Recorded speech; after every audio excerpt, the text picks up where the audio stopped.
Our vision is to break the link between land insecurity and poverty in Africa. Many people share our vision from all over the world. So Durham University is proud to be one of the world's top 100 universities. But we're not just about doing world-leading research. We're also about doing world-changing research. The problem of addressing land insecurity is multifaceted. It involves social scientists, economists, people from business, technologists, engineers, bioscientists, computer scientists. And we're going to bring together all this expertise from within Durham to try and address this intractable problem of land insecurity. So Durham University is not working on its own on this problem. We're coming together with other leading universities in the UK and partners across the whole of Africa to try and address the issue of land insecurity. The paradox of having to deal with the hungry farmers, I think there's something completely wrong in the design. Do you know that although 25% of the world's arable land is found in Africa, up to this very day, Africa cannot feed itself? Do you know that 40 million tonnes of soil is lost in Lesotho every year? And this is not just an impact on farming, but it's affecting their water resources. It's polluting the water, and water is Lesotho's biggest export. Another issue is land disputes. Our partners say that in the northern Ugandan territories, 90% of the inmates charged with murder was related to land disputes. In Ghana, 50% of the court cases recorded were land disputes. Gender cuts across everything. For us, like, land is a gender issue, from like policy and who gets the land rights, and then who's working the land and who gets any dividends off the land.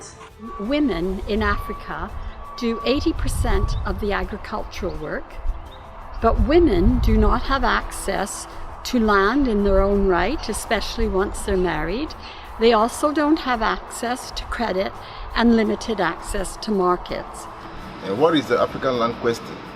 It has to do with a proper understanding of the customary tenure systems and how they have evolved over the years, the current infusion of Western models of solutions to the problem that have hardly worked, and then how we can re-engineer tenure in order that we build modernity based upon custom.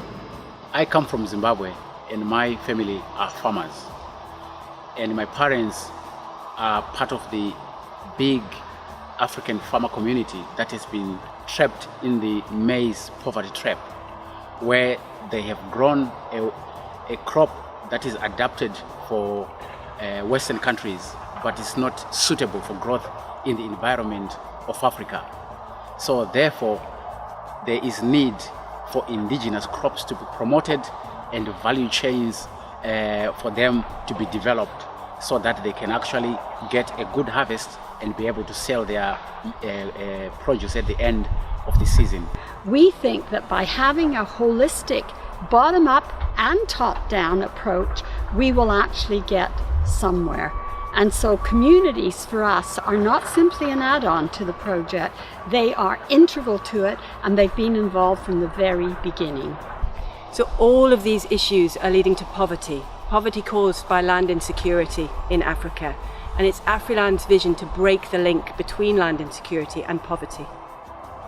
So our vision is to establish new partnerships between the farming communities and private sector companies together with policymakers and governments, so that we create sustainable solutions, especially in the value chain, so that the relationship between the private sector and the farming community is a positive and mutually beneficial one. The head of NEPAD, Dr. Ibrahim Mayaki, who was previously the Premier of Niger, has looked at the project and decided that it's a very good one in terms of its equal balance between the social side and the understanding of how Africa works and the high science. And in particular, the Agenda 2063, which is the African Union policy for 50 years for agriculture, is based around science and technology. So I look forward to working with our partners in the UK and in Africa, and the new partners who come on board to try and address this problem of land insecurity. If you want to find out more, please get in touch. We're particularly keen to hear from educationalists, local authorities, policymakers and communities in Africa.